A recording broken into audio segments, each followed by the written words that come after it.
اعوذ باللہ من الشیطان الرجیم بسم اللہ الرحمن الرحیم وَلَقَدْ آتَيْنَاكَ سَبْعًا مِّنَ الْمَثَانِي وَالْقُرْآنَ الْعَظِيمَ۔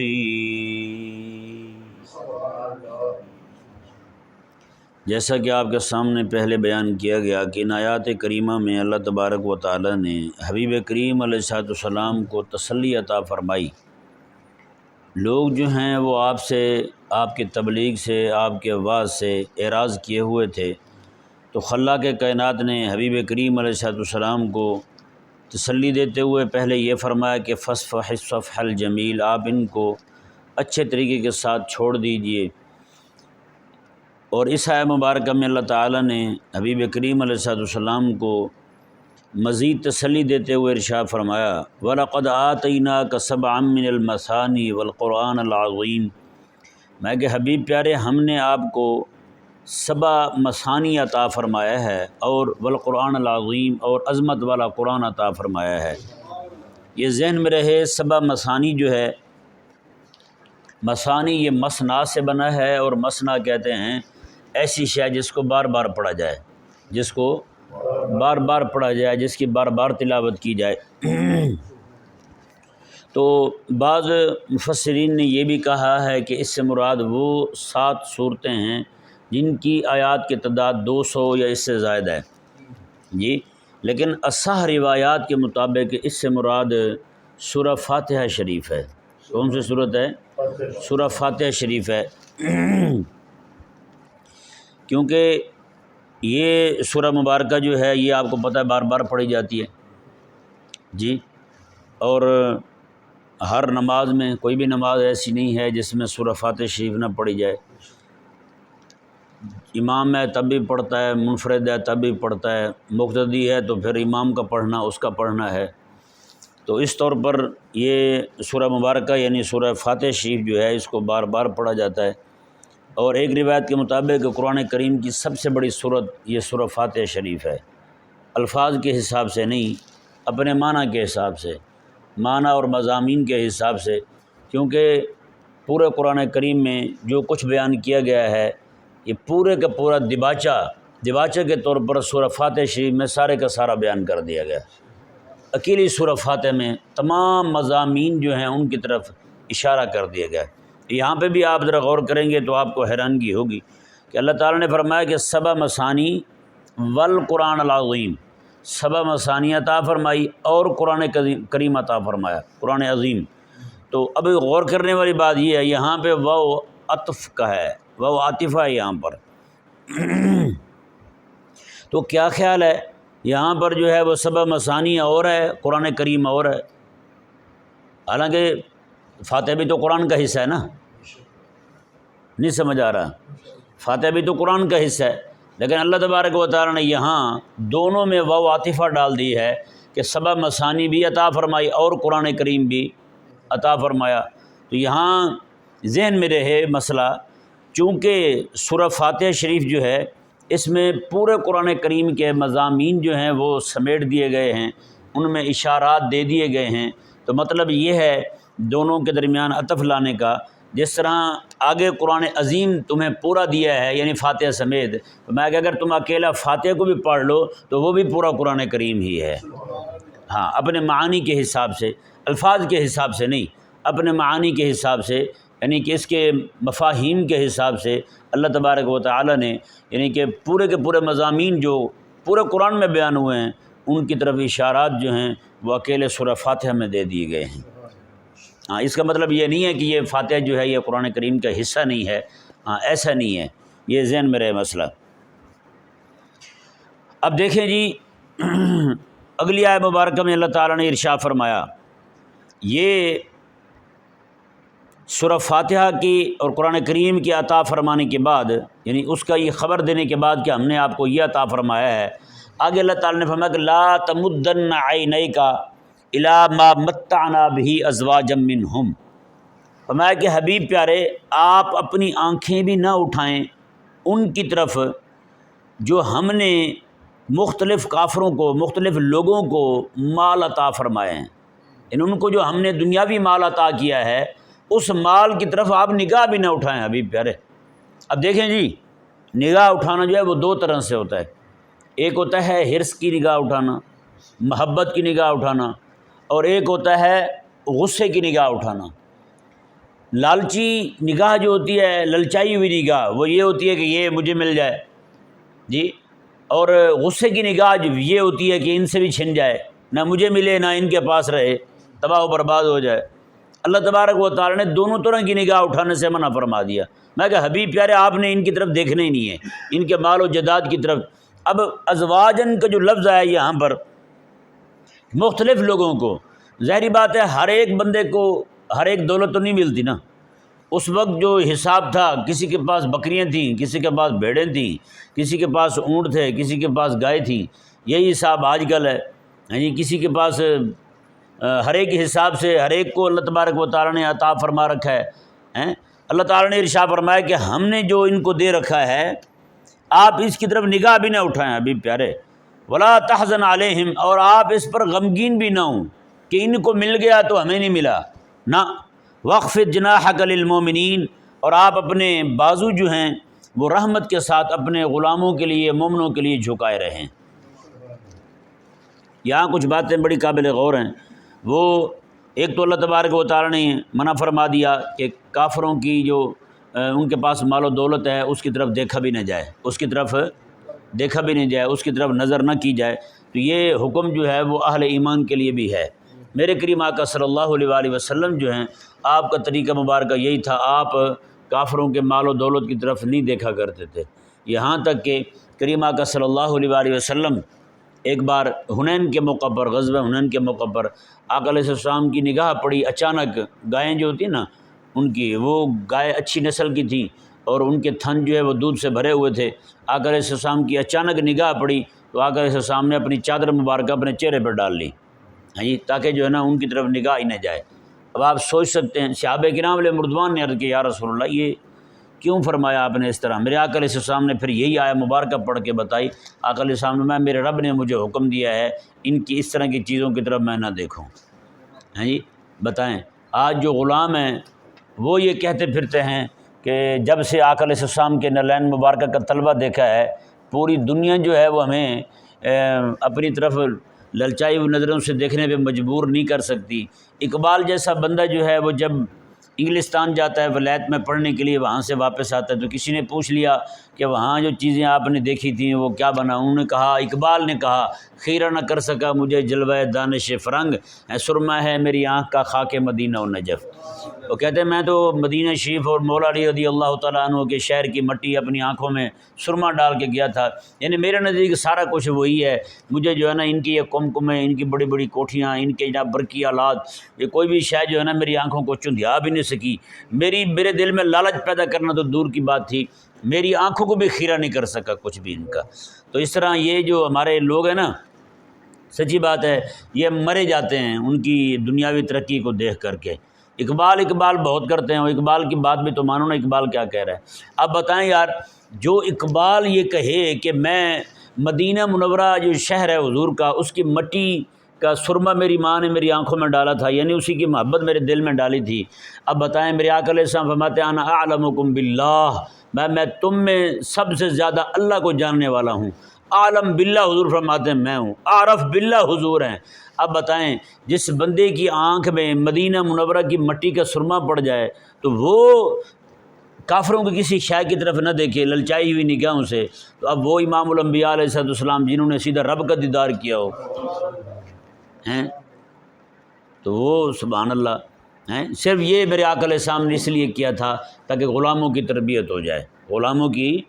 تربیت ہو جائے۔ ایسے بیچارے جو ہے نا وہ رالیں ٹپکا رہے ہوتے ہیں، منہ سے نیچے بہہ رہی ہوتی ہیں، اور یہ لبرل طبقہ، سیکولر لوگ جو ہیں وہ زیادہ ان کے مرنے کی وجہ بھی یہی ہے، ان کی ظاہری ترقی جو ہے وہ دیکھ کے۔ اب یہ ذہن میں رہے، اللہ تبارک و تعالیٰ نے جو ایک حدیث پاک ہے نا، بلکہ قرآن کریم میں ایک مقام پر آیا ہے، ہوا خیر مما یجمعون، میں کہ اہل ایمان کو قرآن ملنا، قرآن کی دولت ملنا جو ہے، اللہ تبارک و تعالیٰ نے فرمایا کہ یہ اتنی بڑی نعمت ہے، میں کہ یہ اس سے بہتر ہے جو کچھ یہ کافر لوگ جمع کر کے رکھتے ہیں۔ بتائیں، تو پھر قرآن کریم کی دولت کا ملنا، جیسے حضرت عمر بن عاص رضی اللہ تعالیٰ عنہ کا فرمان شریف بھی ہے، اور حدیث پاک کریم آقا علیہ السلام سے بھی مروی ہے، روایت کرتے ہیں علماء، کریم آقا علیہ السلام نے ارشاد فرمایا جس بندے کو اللہ تبارک و تعالیٰ قرآن عطا فرما دے اور پھر بھی وہ کسی دنیا دار کے پاس موجود دولت کو دیکھ کر کے للچائی ہوئی نگاہوں سے یہ کہے کہ یہ چیز اس کے پاس ہے وہ تو میرے پاس نہیں ہے، میرے آقا علیہ السلام فرماتے ہیں اس نے قرآن کی قدر ہی نہیں کی، قرآن کی قدر نہیں پہچانی، اسے پتہ ہی نہیں ہے کہ قرآن کتنی بڑی شے ہے۔ کہ قرآن کے ملنے کے مطلب یہ ہے کہ قرآن کریم کو پڑھنا آ جائے، قرآن کریم کی تفہیم ہو جائے، یعنی قرآن کریم کی سمجھ آ جائے، اور قرآن کریم جو ہے نا قرآن کریم کا حفظ ہو جائے بندے کو، یہ ساری چیزیں جو ہیں یہ قرآن کریم کا ملنا ہے بندہ مومن کو، جس سے اللہ تعالیٰ عطا فرما دے۔ ہاں جی،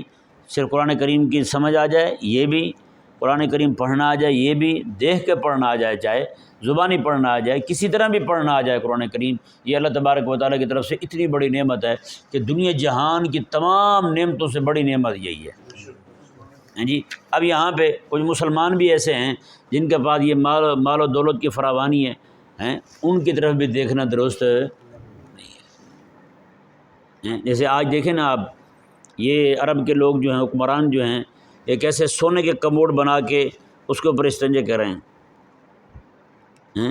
یہ اس بار نہیں، پچھلی بار جب ڈونلڈ ٹرمپ آیا تھا ان عربوں کے پاس، انہوں نے اس وقت بھی اس کو ایک طیارہ دیا تھا،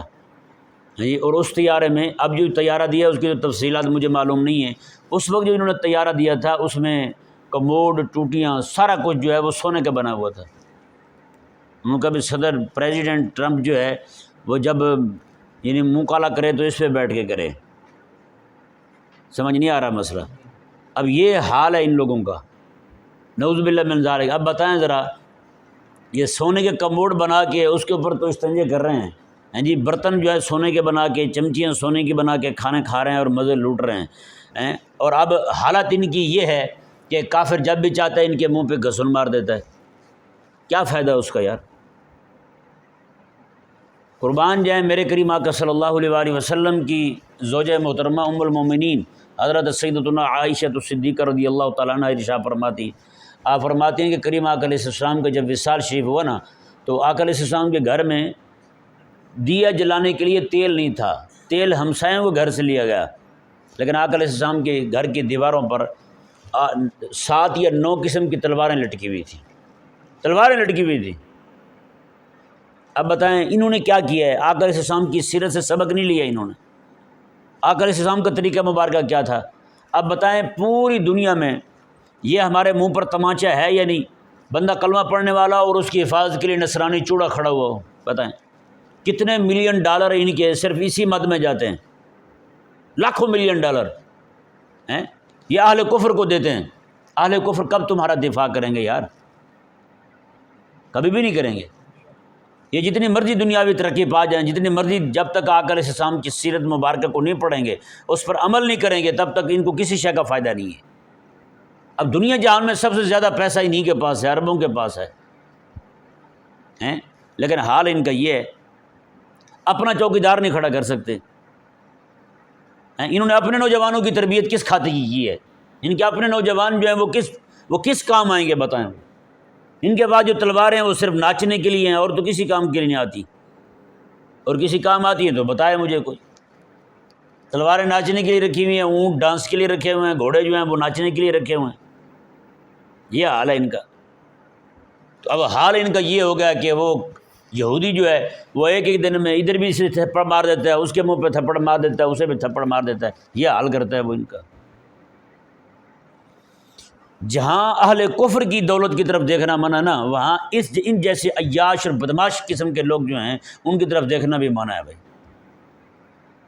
کوئی مسلمان بندہ وہاں پہ کوئی اس طرح کی حرکت کر جائے تو کیسے اچھل پڑتے ہیں یہ۔ ابھی یہ آپ کو پتہ ہے مسجد نبوی شریف پر میزائل گزرا ہے، مسجد نبوی شریف کے اوپر سے میزائل گزر گیا بھائی، عہد کی طرف بتا رہے ہیں کہ عہد کی طرف جناب اسے ناکام کر دیا گیا ہے۔ کہاں تھے سارے؟ ان کو اتنے پتہ نہیں ہے کہ جناب ہمارے ساتھ ہو کیا گیا ہے۔ کوئی مسلمان جو ہے وہ ان کی طرف سر کے ترچھی نگاہ سے دیکھ لے تو کیا حال کرتے ہیں اس کا، اور کافر جو ہے یہاں تک پہنچ جائے ان کو پتہ ہی نہیں ہوتا۔ پہلے بھی 5-6 سال کا عرصہ ہوا ہے، ایک خود کش بمبار جا رہا تھا نا، مسجد نبوی شریف کے بالکل قریب پہنچ چکا تھا، جنت البقیع کے پاس پہنچ چکا تھا بندہ، کسی کو پتہ ہی نہیں کیا ہو رہا ہے۔ اب جو ہے مثال وہاں سے گزر گیا، تم ابھی تک بھی کسی کو پتہ نہیں چل رہا ہیں۔ یہ بہت بڑی ان کی کافروں کی طرف سے جناب ان کو وارننگ ہے، لیکن سمجھیں تو پھر ہے نا، جو جناب زیتون کے تیل پی کے ٹونوں کے پڑے ہوئے ہیں، ان کو صرف اپنی دنیاوی چیزوں پہ مان ہے جناب۔ مدینہ شریف میں تھے تو ایک بندہ مجھے بتانے لگا، اس نے کہا یہاں پہ کوئی بندہ جو ہے نا غیر وطنی، وہ اپنے آپ کو وطنی کہتے ہیں، کوئی بندہ جو ہے نا وہ یہاں کا رہنے والا نہ ہو، باہر کا رہنے والا ہو، تو یہاں کے حکمرانوں نے کیا رکھا ہے کہ ان کے منہ پہ تھپڑ جو ہے نا وہ ہمارے منہ پہ تھپڑ ہے، بس کوئی بندہ تھوڑی سی غلطی کرے صحیح، اس کو پکا پکا خروج لگا دیتے ہیں۔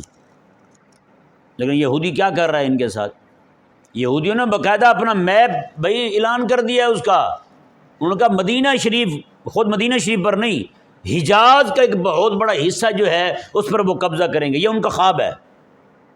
باقاعدہ انہوں نے نقشہ جاری کر دیا ہے، اور مصر تک کا علاقہ، نیل تک، یہ پورے عربوں کو جناب لپیٹیں گے وہ،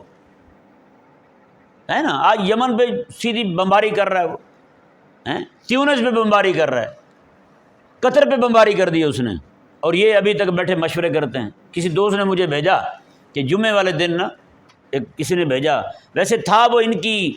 چاہے وہ لطیفہ تھا، لیکن ان کی جو عملی زندگی ہے نا اس کی اس نے پوری عکاسی کی ہے۔ اس نے کہا شاہ سلمان نے فون کیا ہے قطر والے کو کہ پوری امت میں یہ اعلان کر دیجیے، اور خاص طور پہ قطری لوگ جو ہیں جمعہ کی نماز کے بعد اجتماعی طور پہ یہودیوں کو بد دعائیں دیں، یہ یہی کر سکتے ہیں، ہے یہ نہیں؟ عربوں نے آج تک یہی سمجھا ہوا تھا، جیسے وہ ہجڑے تھے نا، خواجہ سراں جس کو کہتے ہیں، ہجڑے جو تھے اس کو کسی نے کہا یار آپ کو اسلحہ وسلح بھی رکھا کرو، اس نے کہا ہمارا دشمن ہی کون ہے یہاں پہ، ہمارا تو کوئی دشمن ہی کون ہے۔ انہوں نے بھی وہی حال کیا ہے، پورے عربوں میں دیکھیں بتائیں کس کے پاس فوجیں ہیں، کس کے پاس لشکر ہے، کس کے پاس جمعیت ہے، اور جن کو یہ بھی پتہ ہو کہ ہمارے سینے میں بیٹھا ہوا ہے، ہمارے سینے پہ مونگ دلنے کے لیے کھڑا ہوا ہے جناب یہودی، یہاں پہ وہ لوگ ہیں جن کو میرے آقا صلی اللہ علیہ وسلم نے نکالا تھا حجاز مقدس سے، پورے عرب سے آقا علیہ السلام نے نکالا تھا، آج انہوں نے انہی کو لا بسایا وہاں پہ، انہی کے ساتھ معاہدے کر رہے ہیں، انہی کے ساتھ یاری لگا۔ تو بالکل نہیں بھائی، یہ سچی بات ہے۔ اب یہ کہتے ہیں کہ امریکہ ہمارا یار ہے، ہاں جی، اور اتنا بڑا معاملہ جو ہے وہ اس کی شاباش کے بغیر ہو ہی نہیں سکتا، ہے نہیں۔ ابھی کل سے جناب انہوں نے اپنے ذاتی جو ان کا صفحہ ہے نا، پروفیشنل کیا کہتے ہیں اس کو، آفیشیل کہتے ہیں، اس پر قطریوں نے ایک حدیث پاک لکھی ہے کہ آقا علیہ السلام کا فرمان ہے کہ مومن جو ہے نا سارے آپس میں ایسے ہیں جیسے ایک جسم ہو، ہیں یہ تب تمہیں یاد کیوں نہیں آیا جب وہ لبنان پہ بمباری کر رہا تھا، تب تمہیں یاد کیوں نہیں آیا جب وہ شام پہ بمباری کر رہا تھا، تب تمہیں یاد کیوں نہیں آیا جب اہل غزہ کے بچے چھوٹے چھوٹے شہید ہو رہے تھے، ہیں تب تمہیں یاد نہیں ہے یہ حدیث پاک۔ اب اس نے تمہارے گردن پہ پاؤں رکھا تو تمہیں سمجھ آ گئی کہ حضور کی یہ بھی حدیث ہے۔ اللہ اکبر کبیرہ۔ اللہ تبارک و تعالی نے ارشاد فرمایا، جی دیکھیں، فرمایا کہ وَلَا تَمُدَّنَّ عَيْنَيْكَ إِلَىٰ مَا مَتَّعْنَا بِهِ أَزْوَاجًا مِّنْهُمْ، میں کہ حبیب پیارے آپ اپنی نگاہیں بھی نہ اٹھائیں اس کی طرف جو ہم نے مختلف قسم کے لوگوں کو چیزیں دی ہیں نفع اٹھانے کے لیے۔ وَلَا تَحْزَنْ عَلَيْهِمْ، اور حبیب آپ غمگین بھی نہ ہوں۔ وَاخْفِضْ جَنَاحَكَ لِلْمُؤْمِنِينَ، یہ اصل میں جناح کہتے ہیں پر کو، پرندے کا جو پر ہوتا ہے نا اس کو کہتے ہیں جناح۔ تو خفض جناح کہتے ہیں جیسے پرندہ اپنے بچوں کو، چھوٹے بچے جو ہوتے ہیں ان کو اپنے پروں کے نیچے لے لیتا ہے، یہ اس کی طرف سے رحمت کا اور شفقت کا، محبت کا اظہار ہوتا ہے۔ اللہ تبارک و تعالیٰ نے حبیب کریم علیہ السلام کو یہ حکم دیا کہ محبوب پیارے آپ بھی اپنے غلاموں کو اسی طرح اپنے دامن رحمت سے وابستہ کر لیجیے، جی آپ ان کی طرف دیکھیں ہی نہ، آپ کے لیے کل سرمایہ جو ہے نا یہ آپ کے غلام ہیں، یہ مومنین جو ہیں یہ کلمہ پڑھنے والے۔ اب بتائیں نا امام الانبیاء علیہ السلام کو رب تعالیٰ فرما رہا ہے کہ حبیب پیارے یہ جو غلام آپ کے پاس آئے نا یہ غریب لوگ ہیں، یہی آپ کے یہ سارا کچھ ہیں۔ بتائیں آج کا مسلمان جو ہے نا وہ امریکہ کو اپنا سارا کچھ سمجھ رہا ہے، وہ کسی کافر کو اپنا سارا کچھ سمجھ رہا ہے، کوئی کسی کو اپنا سارا کچھ سمجھ رہا ہے۔ اللہ تعالیٰ نے ارشاد فرمایا کہ وَاخْفِضْ جَنَاحَكَ لِلْمُؤْمِنِينَ، اور اپنے دامن رحمت جو ہے اہل ایمان کے لیے پھیلا دیجیے۔ وقل اور آپ فرما دیجئے انی انا النذیر المبین، بے شک میں تو کھلا ڈر سنانے والا ہوں، میں کھلا ڈر سنانے والا ہوں۔ اللہ کل انشاءاللہ عز و جل اس پر مزید گفتگو کریں گے۔ اللہ تبارک و تعالی سمجھنے کی توفیق عطا۔